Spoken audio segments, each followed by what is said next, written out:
The champagne flute slipped from my fingers, shattering against the hardwood floor of what used to be our living room. Sophie didn't even look up from her phone, just kept typing with those perfectly manicured nails, the ones I'd paid for last month when she claimed her architecture firm was restructuring bonuses. "Clean that up, would you?" she said, not bothering to glance at the mess. "Evan will be here soon?" Evan, her boss, at my 38th birthday party. I grabbed the dustpan from the kitchen, stepping over the boxes of expensive wine she'd ordered without asking. The same kitchen where we used to cook together on Sunday mornings, back when she still pretended to care about what I did at the garage. Now it felt like a museum exhibit titled Marriage Before the Decline. "Why exactly is your boss coming to my birthday?" I asked, sweeping up crystal shards that probably cost more than most people's monthly car payment. Sophie finally looked up, her green eyes cold as January rain. Because unlike some people, Evan appreciates good company and intelligent conversation. The way she said "some people" made it clear she meant me. David Mitchell, the guy who'd put her through graduate school by working double shifts at Patterson's Auto Restoration. The same guy who'd bought this house, paid for her fancy clothes, and apparently wasn't worth basic respect anymore. "Right," I said, dumping the glass into the trash. "Intelligent conversation, that's what we're calling it now." She went back to her phone. I went back to setting up my own birthday party, wondering when exactly I'd become the hired help in my own home. The doorbell rang at 7 sharp. Through the window, I watched Evan Blackwood step out of a silver BMW that cost more than I made in 2 years. Tall, perfectly groomed, wearing a suit that probably came from some boutique downtown. The kind of man Sophie had always claimed didn't impress her. "David, get the door," she called from upstairs, where she'd been getting ready for the past 2 hours. I opened it to find Evan holding an expensive bottle of scotch and wearing the kind of smile that made my teeth ache. "The birthday boy himself," he said, extending his hand. His grip was firm, practiced, the handshake of someone who'd learned to dominate every room he entered. "Sophie's told me so much about you." "Wish I could say the same," I replied, stepping aside to let him in. He laughed like I'd made a joke instead of a pointed observation. "She mentioned you restore classic cars. Interesting hobby." "Hobby? 20 years of professional experience, and this guy called it a hobby." "Something like that," I said, closing the door a little harder than necessary. "Before we dive deeper into this story, I have one small request. Please subscribe, drop a like, comment, and hit that hype button to boost this channel so more people can discover these incredible Reddit stories." Sophie appeared at the top of the stairs wearing a black dress I'd never seen before, the kind that cost more than most people's rent and showed just enough to make every man in the room forget his own name. She'd never dressed like that for my birthday before. "Evan," she said, practically floating down the stairs. "You made it." She hugged him. Not the polite, professional hug you give your boss. The kind of hug that lingers 3 seconds too long and makes the husband standing 10 feet away feel like an intruder in his own home. "Wouldn't miss it," Evan said, his hand resting on her lower back. "You look stunning." Sophie beamed. Actually beamed. I couldn't remember the last time she'd smiled at me like that. The rest of the guests arrived in clusters. Sophie's work friends, people from her yoga class, neighbors I barely knew, my own friends, the guys from the garage, college buddies, anyone who might actually want to celebrate with me, had mysteriously not made the invitation list. "We wanted to keep it intimate," Sophie had explained when I asked about it. "More sophisticated." Sophisticated, code for no one who might remind people that you're married to a mechanic. I found myself standing in the corner of my own living room, watching my wife laugh at Evan's jokes, touch his arm when she talked, lean in close when he whispered something that made her eyes light up. Her friend Maeve, a sharp-faced interior designer who'd never liked me, kept shooting knowing looks between them. "Great party," said Tom from next door, appearing beside me with a beer. He was one of the few normal people here, a guy who actually remembered my name and occasionally borrowed tools. Sophie really went all out. "Yeah," I said, watching Evan refill my wife's wine glass. "She's quite the hostess." Tom followed my gaze. "That her boss?" "That's him? Seems friendly." Before I could respond, Sophie clinked her glass with a knife, calling for attention. The room fell quiet, all eyes turning toward her. She stood next to Evan, close enough that their shoulders touched. "I want to thank everyone for coming to celebrate David's birthday," she began, her voice carrying that professional tone she used for client presentations. "As many of you know, my husband is, well, he's quite the character." Polite laughter rippled through the room. I felt my jaw tighten. "David's always been the practical one in our relationship," she continued, glancing at me with something that might have been pity. "He fixes things. Cars, mostly. It's very hands-on work. More laughter. Evan smiled and nodded like she'd said something profound. But tonight isn't about carburetors and oil changes, Sophie said, raising her glass. Tonight is about appreciating the finer things in life. Good wine, good company, and... She looked directly at Evan. Good friends who remind us what we're capable of achieving. The room erupted in applause. Evan beamed. Sophie glowed. And I stood there like a statue, realizing that at my own birthday party, I'd somehow become the punchline. I raised my own glass, feeling the weight of 38 years and a marriage that had apparently expired without anyone bothering to tell me. To good friends, I said, loud enough for everyone to hear, and even better secrets. The room went quiet for just a moment. Sophie's smile flickered. Evan's eyes narrowed slightly. Then someone laughed, and the moment passed, but I caught the look that passed between my wife, her boss, and Maeve. The look that said I wasn't supposed to have noticed anything at all, but I had. And as I watched them whisper in the corner later, heads close together like conspirators, I realized something that should have terrified me, but instead filled me with a strange, cold satisfaction. They thought I was stupid. They thought I was blind. They thought I was just some grease monkey who wouldn't notice his own wife slipping away. They had no idea what was coming. The house felt different at 3 a.m, not just quiet. Empty, like the life had been sucked out of it along with whatever was left of my marriage. Sophie lay beside me, her back turned, breathing the deep, peaceful rhythm of someone with absolutely nothing on their conscience. I stared at the ceiling, replaying every moment from the party, the way she'd touched his arm, the way she'd dismissed me in front of everyone, the way they'd huddled together afterward, whispering like teenagers with a secret. My phone buzzed on the nightstand, a text from an unknown number. Ask her about the Riverside project. A friend. I deleted it immediately, but the words burned in my mind. The Riverside project. Sophie had mentioned it a few times. Some big commercial development her firm was bidding on. The kind of contract that could make careers. Or break marriages, apparently. I slipped out of bed and padded downstairs to my home office, a converted spare room where I kept the business files for Patterson's auto restoration. 20 years of invoices, tax records, and photographs of every car that had passed through my hands. Proof of a career Sophie now called a hobby. But tonight, I wasn't interested in my own files. I was thinking about Sophie's laptop, the one she always kept password protected and carried everywhere like a state secret. The one currently charging on the kitchen counter because she'd had too much wine to remember her usual paranoia. The screen lit up with a simple password prompt. I tried her birthday, our anniversary, her mother's maiden name. Nothing. Then, on a hunch born of bitter suspicion, I typed Evan B. 2024. The desktop appeared. Clever girl, I whispered to the empty kitchen.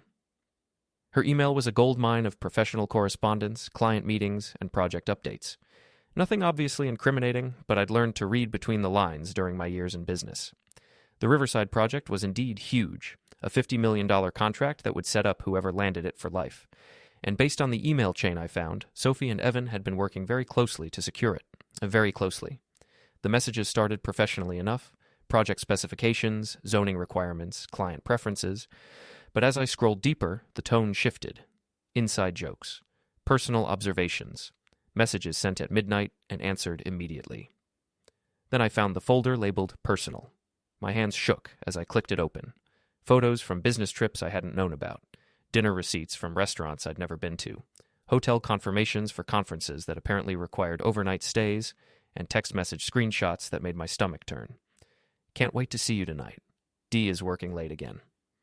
The presentation went perfectly. We make such a good team. I've never felt this way about anyone. What are we going to do? I sat back in the chair, feeling like someone had punched me in the chest. 20 years of marriage, and it came down to text messages and hotel receipts. The woman I'd loved since college, supported through graduate school, built a life with. She'd been planning her exit strategy for months. But it wasn't just the affair that made my hands clench into fists. It was the calculation behind it. Sophie wasn't just cheating, she was upgrading. Trading the mechanic for the boss, the modest house for the penthouse lifestyle, the comfortable marriage for something that looked better on her resume. I printed everything, every email, every receipt, every screenshot. The printer hummed quietly in the darkness, producing evidence of my wife's betrayal one page at a time. Then I carefully closed the laptop and returned it to its charging station, making sure everything looked exactly as she'd left it. Back in the office, I spread the papers across my desk like a detective building a case. which I supposed I was. The question wasn't whether Sophie was having an affair. The evidence was overwhelming. The question was what I planned to do about it. The old David, the trusting husband who'd spent 20 years believing in the fairy tale, would have confronted her, demanded explanations, begged for another chance, maybe suggested marriage counseling or a romantic getaway to work things out. But that David had been murdered at his own birthday party, stabbed to pieces by his wife's casual cruelty and public humiliation. What remained was someone harder, colder, and significantly more dangerous. I thought about Evan Blackwood with his perfect smile and expensive suits, the way he'd looked at my wife like she was already his, the way he'd dismissed my career, my life, my entire existence as an amusing footnote to Sophie's real story. They wanted me to be the clueless husband, the obstacle to be removed or ignored.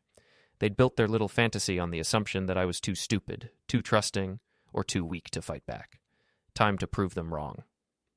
I pulled out my phone and scrolled through my contacts until I found Detective Ray Weller, an old friend from high school who'd gone into police work while I'd chosen engines and transmissions. We'd kept in touch over the years, mostly through holiday cards and occasional beers when he needed work done on his patrol car. It was too late to call, but I sent a text. "Ray, need a favor. Professional consultation. Can we meet tomorrow?" His response came faster than I'd expected. "Everything okay?" "Sure. Lunch at Murphy's?" "Perfect. Thanks." I put the phone away and gathered up the printed evidence, sliding it into a manila folder. Tomorrow, I'd start building my case. Not for divorce court. That was too simple, too clean. Sophie and Evan had humiliated me publicly, dismissed me professionally, and betrayed me personally. They deserved something more creative than lawyers and alimony payments. The clock on the wall showed 4:30 a.m. In a few hours, Sophie would wake up, shower, and head off to work, probably texting Evan before she even had coffee. She'd kiss me goodbye like she had every morning for 20 years, maintaining the performance while planning her escape. But this morning would be different. This morning, I'd know exactly what she was doing, and I'd start doing something about it. I climbed the stairs quietly, slipped back into bed beside my wife, and closed my eyes. For the first time in months, I fell asleep easily. Not because I was at peace, but because I finally had a purpose. Sophie stirred beside me, muttering something in her sleep. It sounded like Evan. I smiled in the darkness. Let her dream about her new life. I was about to give her a wake-up call she'd never forget. Murphy's Diner hadn't changed since high school. Same cracked vinyl booths, same coffee that could strip paint, same owner who remembered everyone's name and most of their business. Ray Weller sat in our usual corner booth, still looking like the linebacker he'd been 20 years ago, just with more gray hair and laugh lines. "You look terrible," he said as I slid into the seat across from him. "Thanks. You always were a charmer." Ray had ordered for both of us, coffee and whatever passed for today's special. The waitress, a woman named Dolores who'd been working here since we were teenagers, poured coffee without being asked and disappeared with a knowing smile. "So," Ray said, stirring sugar into his cup, "what kind of professional consultation are we talking about? Please tell me you're not about to confess to something stupid." I pulled out the manila folder and set it on the table between us. "The opposite, actually. I need to know how to stay smart." Ray's expression shifted from casual concern to cop mode as I explained the situation. The affair, the evidence, the public humiliation. I kept my voice level, professional, but Ray had known me long enough to read between the lines. "David," he said when I finished, "please tell me you're not planning anything crazy." "Define crazy." "Anything that ends with me having to arrest you." I leaned back in the booth, watching steam rise from my coffee. 20 years, Ray. 20 years of marriage, and she's been planning her exit strategy for months. Not just the affair, the whole thing. She's positioning herself for the Riverside project, using me as cover while she builds her new life. That's rough, man. Really rough. But nothing. You see this? I gestured around the diner. This is real. Honest work, honest people, honest relationships. Sophie's world is all image and calculation. She doesn't just want to leave me. She wants to erase me, like I never existed. Ray studied my face carefully. "What exactly are you asking me?" "Information, background checks, public records, all legal, all above board. I want to know everything about Evan Blackwood and his business practices." "Why?" "Because men like Evan don't get where they are by playing fair. There's dirt somewhere, and I intend to find it." Ray was quiet for a long moment, considering. Finally, he nodded. "I can run some basic background checks. Public records, business filings, that sort of thing. But David, I know, stay legal, stay smart. Don't do anything that gives you a reason to visit me in a cell. Exactly. He pulled out a small notebook and pen. Give me everything you know about this guy. Full name, business address, whatever else you've got. I provided the details, everything I'd learned from Sophie's emails and my own observations. Ray wrote it all down with the methodical precision of someone who'd spent years building cases. I'll have something for you in a couple days, he said, closing the notebook. But David, whatever you're planning, be careful. Guys like Blackwood have resources. They don't fight fair. Neither do I said. Not anymore. After lunch, I drove to Patterson's Auto Restoration, the garage where I'd worked for the past 15 years. The owner, Jim Patterson, was nearing retirement and had been talking about selling me the business. It was a good shop in a decent neighborhood, specializing in classic car restoration and custom work, the kind of place where craftsmanship mattered more than profit margins. You're early, said Luis Morales, one of my best mechanics, as I walked through the bay doors. He was elbow-deep in the engine of a 1967 Mustang, the kind of car that made grown men weep with nostalgia. Couldn't sleep, I said, which was true enough. How's she coming along? Like a dream. Owner's going to flip when he sees her. I nodded, though my mind was elsewhere. The garage symbolized everything Sophie despised, our blue-collar life, the honest work, the modest income, but it also represented resources, connections, and skills she'd never cared to understand. Luis, I said, still talk to your cousin at the DMV? Miguel? Sure. Why? I need some vehicle registration info, public record stuff. Luis didn't ask questions. I can make some calls. What do you need? I gave him Evan's license plate number. An hour later, I had Evan's vehicle history, accident reports, purchase details, even insurance claims. 3 minor accidents in the past 2 years, all settled quietly. Either Evan was a bad driver or using his car in traffic disputes. Your friend's got anger issues, Luis said. He's not my friend, I replied. Thanks. That evening, I built a file on Evan Blackwood. His background check wouldn't be ready for a couple of days, but I had enough to start. Successful architect, self-made, and living alone in a penthouse. On paper, he seemed perfect, just what Sophie thought she deserved. But I knew better than to trust the surface. His rapid success seemed odd, especially for a new firm, landing major projects too quickly. My phone buzzed, a text from Sophie. Working late, don't wait up. I checked the time. 8:30 p.m. She'd left at 7:00 for a client dinner, but her calendar showed no appointments after 5. Another lie. I texted back, I'll be in the garage if you need me. Which was true, but not for the reasons she'd think. I was building something much more complex, a trap for those who thought they were smarter than everyone else. Sophie and Evan had made a crucial mistake. They'd underestimated me. They thought I was just a mechanic, but I knew how to build and tear things apart. My phone rang. Ray Weller. I've got some info, he said. You'll want to hear this. I'm listening. Evan's been busy. 3 big commercial projects in the last 18 months, all fast-tracked through city planning. That's unusual for a new firm. What's unusual about it? It suggests connections or information that makes people cooperate. I smiled.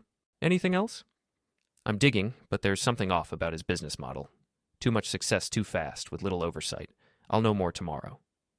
Thanks, Ray. I owe you. Just remember to stay legal. I hung up and looked at my growing file. Evidence of Sophie's affair, Evan's background, and hints of corruption in his business. But I needed more than hints. I needed proof. I started researching the Riverside project, the $50 million contract that had brought Sophie and Evan together. I pored over public records, zoning applications, environmental studies, everything available online. The Riverside project files were revealing. Fast-tracked approvals, zoning changes, and permits granted unusually quickly. The kind of timeline that suggested either exceptional competence or corruption. Monday brought Ray's full report, delivered at Murphy's Diner. The folder was thicker than expected. Evan's been busy, Ray said, keeping his voice low. His firm's growth came with some murky financing. Officially, he had investors, but the money trail gets hazy. I flipped through the files. What kind of hazy? Shell companies, offshore accounts, nothing illegal, but definitely suspicious. And the projects? Ray showed me a map. In 3 major developments, all fast-tracked with the same city planning officials, all needing significant zoning changes. I studied the map, forming a pattern of influence. Someone's been buying cooperation. Exactly. Proving it would need resources I don't have. Federal-level stuff. What about Riverside specifically? Ray's expression darkened. That one's the crown jewel. Biggest contract in the city this year, and the approval process was practically a rubber stamp. Environmental impact study was waived, community input sessions were canceled, and the final permit was issued 3 weeks ahead of schedule. Who signed off on it?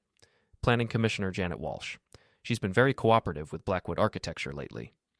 I made a note of the name, adding it to my growing list of people who'd helped Evan build his empire. The picture was becoming clearer. Systematic corruption disguised as business success, with my wife as either a willing participant or a useful tool.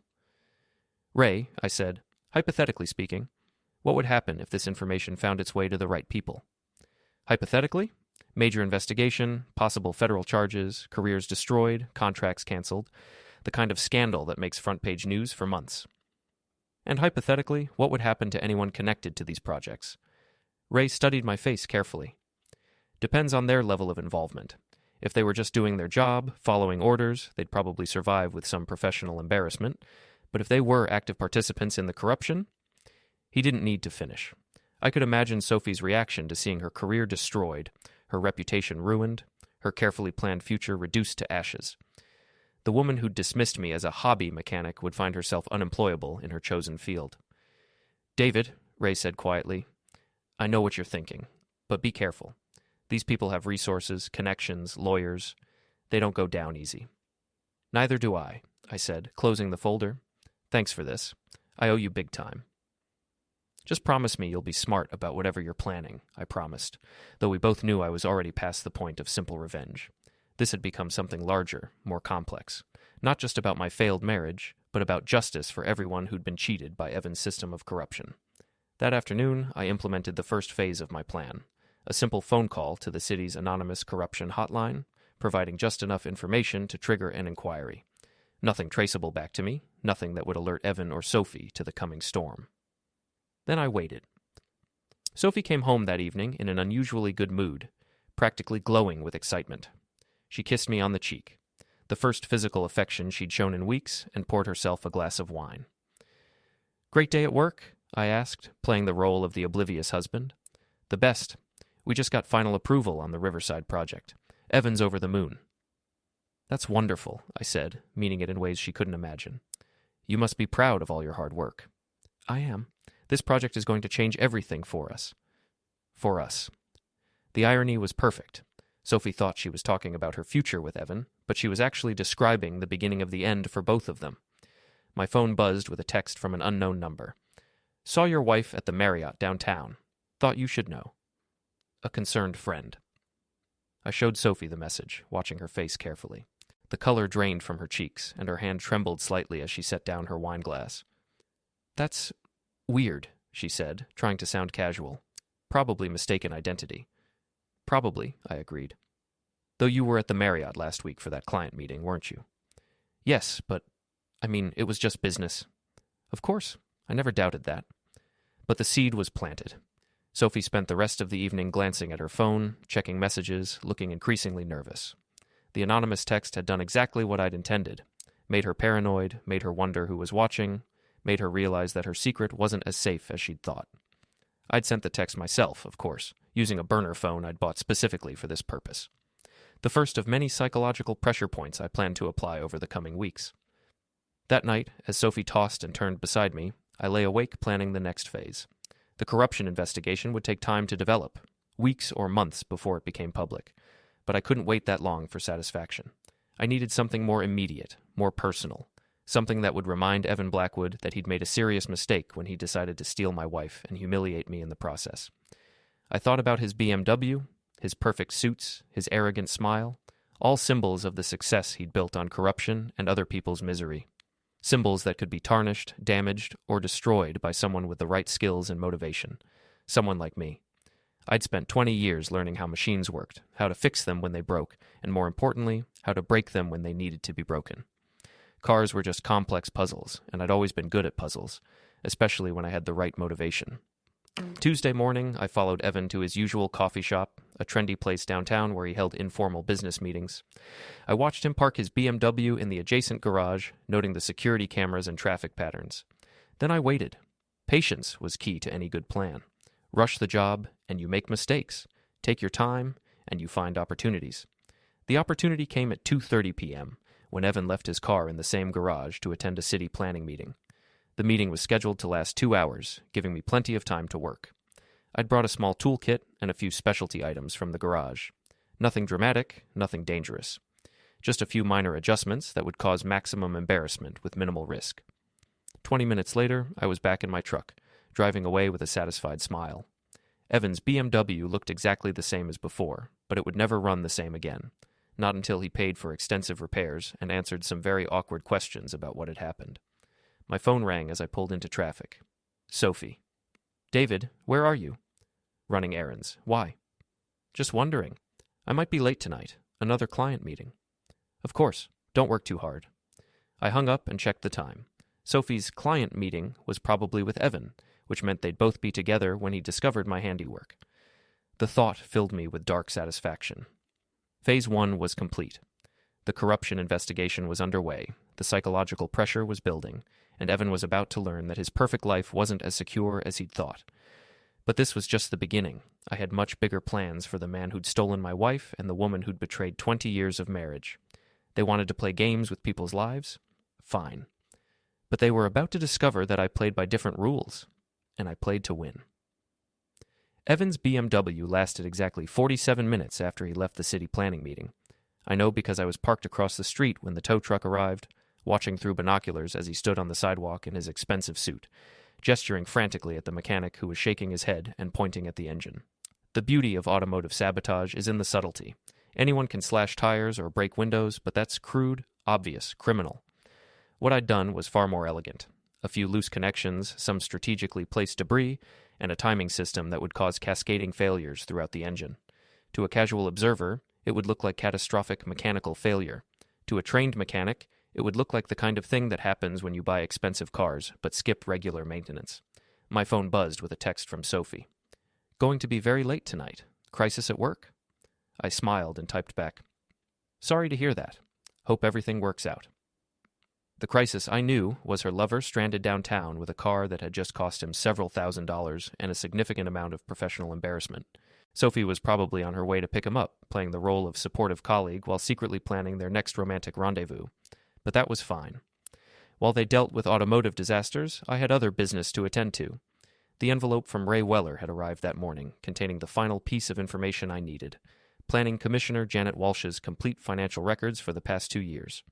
Ray had called in some favors with the FBI's white-collar crime unit, and what they'd found was exactly what I'd expected. Commissioner Walsh had experienced a remarkable improvement in her financial situation since Evans' firm had started winning major contracts. New car, new house, expensive vacations, all funded by consulting fees from shell companies that trace back to offshore accounts connected to Blackwood architecture. It was a textbook corruption scheme, elegant in its simplicity and devastating in its implications. When this information became public, and it would become public very soon, it would destroy everyone involved. I drove to the offices of the City Herald, the local newspaper that specialized in investigative reporting. The editor, Maria Santos, had a reputation for aggressive journalism and a particular hatred of municipal corruption. She'd won awards for exposing crooked politicians and had never been afraid to take on powerful interests. Mr. Mitchell, she said, greeting me in her cluttered office. Your message said you had information about city planning corruption?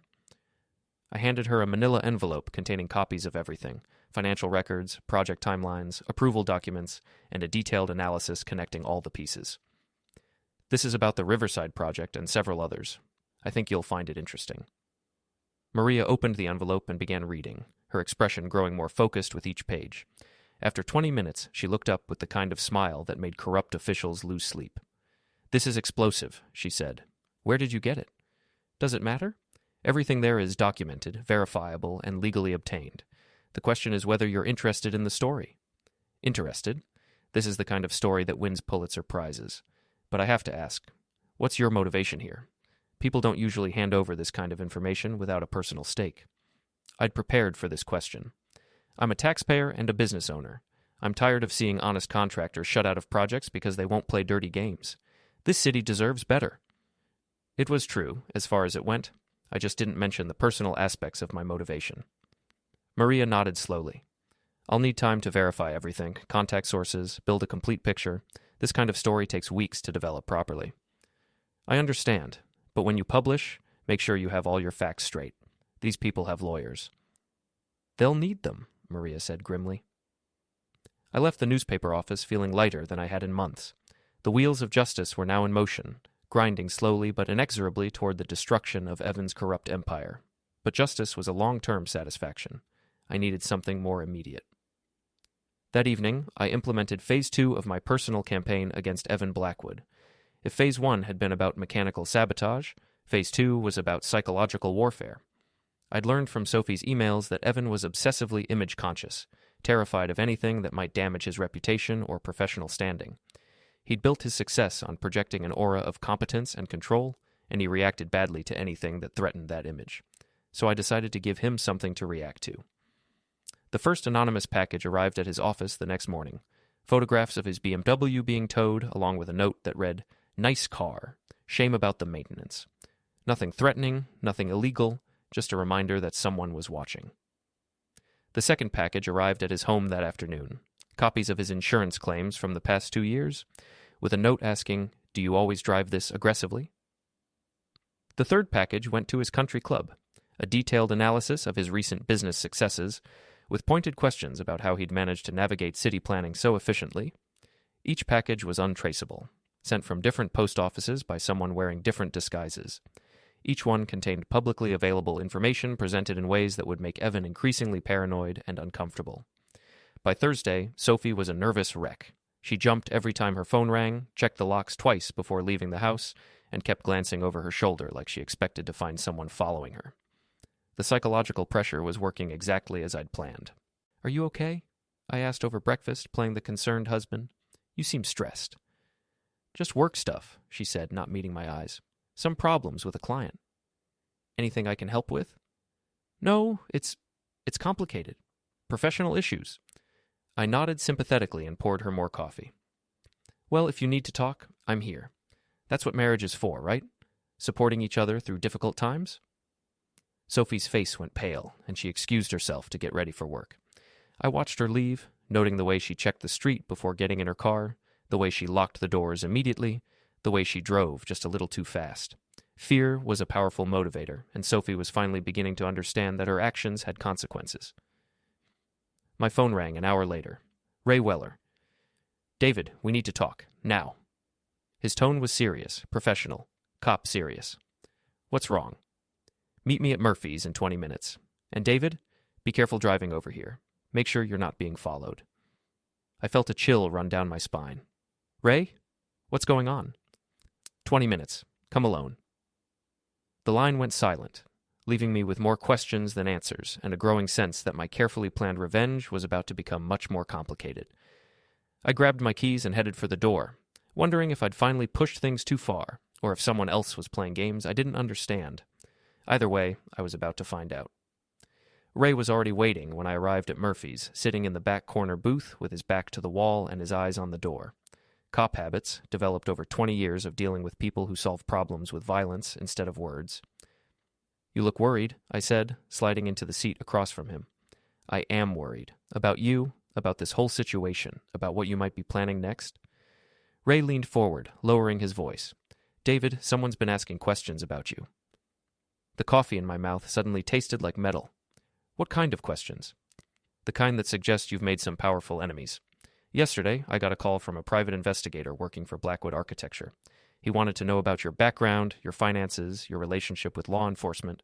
Specifically, he wanted to know if you had access to confidential information."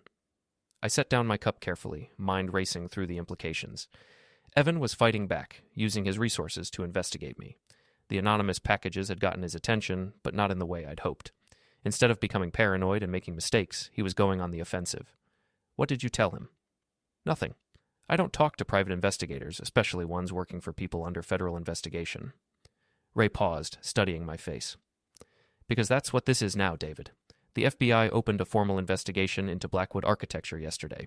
Your newspaper friend works fast." "That's good news, isn't it?" "It would be, if you weren't actively harassing the primary target. David, please tell me you haven't been sending anonymous packages to Evan Blackwood." I met his eyes steadily. "I haven't done anything illegal." "That's not what I asked." "It's the only answer I'm giving you." Ray sighed and rubbed his temples. "Listen to me very carefully. Federal investigations are serious business. They don't like civilians running their own parallel operations. If they think you're interfering with their case, they'll come down on you hard. And if Blackwood's people can prove you've been harassing him... What? He'll sue me? Have me arrested? Ray, this man destroyed my marriage and built his career on corruption. I'm not going to sit quietly while he gets away with it. You're not listening. Blackwood isn't just some corrupt businessman. He's connected, protected, dangerous. The private investigator who called me? He used to work for some very serious people. The kind who don't limit themselves to legal methods of problem solving.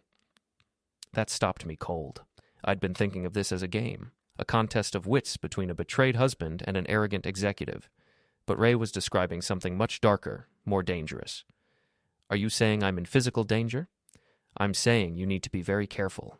These people have resources you can't imagine, and they're not bound by the same rules you are. Ray pulled out a business card and slid it across the table. This is Special Agent Lisa Chen with the FBI. She's heading the Blackwood investigation. I want you to call her today and tell her everything you know. I looked at the card, considering my options. Cooperating with the FBI would provide protection, but it would also mean giving up control of my revenge, letting other people handle justice while I sat on the sidelines, waiting for phone calls and court dates. What about Sophie? What about her? Is she going to be charged? Ray's expression softened slightly. That depends on her level of involvement. If she was just following orders, doing her job, she'll probably survive with some professional embarrassment. But if she was an active participant in the corruption, she'll go to prison. Possibly. David, I know this is hard, but you need to think about what you really want here. Do you want justice or do you want revenge? Because they're not the same thing. I stared out the window at the traffic passing by. Ordinary people living ordinary lives, unaware of the complicated games being played around them. A week ago, I'd been one of them. Now I was sitting in a diner, discussing federal investigations and physical threats, like they were everyday occurrences. I want both, I said finally. Justice for everyone they cheated, and revenge for what they did to me personally. You can't have both, not the way you're going about it. My phone buzzed with a text message. Sophie. Need to talk tonight? Important. I showed Ray the message. He frowned and shook his head. Don't meet with her alone. If she's trying to flip to cooperate with the investigation, she might be wearing a wire. If she's trying to warn you off, she might not be coming alone. You think my wife would set me up? David, your wife has been lying to you for months. She's having an affair with a man under federal investigation. She's either a victim or a criminal, but either way, she's not the woman you married. Don't trust her. I pocketed the phone and stood up. Thanks for the warning. I'll be careful. Call Agent Chen, today. I'll think about it. Ray grabbed my arm as I started to leave. David, I've known you for 20 years. You're a good man, but you're not a violent man. Don't let this situation turn you into something you're not. I looked down at his hand on my arm, then back at his face. Maybe I was never the man you thought I was. Maybe I was just never motivated properly. I left the diner with Ray's warnings echoing in my head, but also with a growing sense of urgency. The FBI investigation would take months to develop, and there was no guarantee that Sophie or Evan would face serious consequences. Meanwhile, they were actively working to destroy me, using resources and connections I couldn't match. The game had changed. It was no longer about psychological warfare or mechanical sabotage. It was about survival, about who would be left standing when the dust settled. I drove home slowly, checking my mirrors, noting the cars around me. Paranoia, maybe, but Ray's warnings had been serious. If Evan had hired professional investigators, if he was connected to dangerous people, then I needed to start thinking like someone whose life was in danger. The house was empty when I arrived. Sophie's car was gone, her purse missing from the kitchen counter. She'd left for work early, or maybe she'd never come home at all.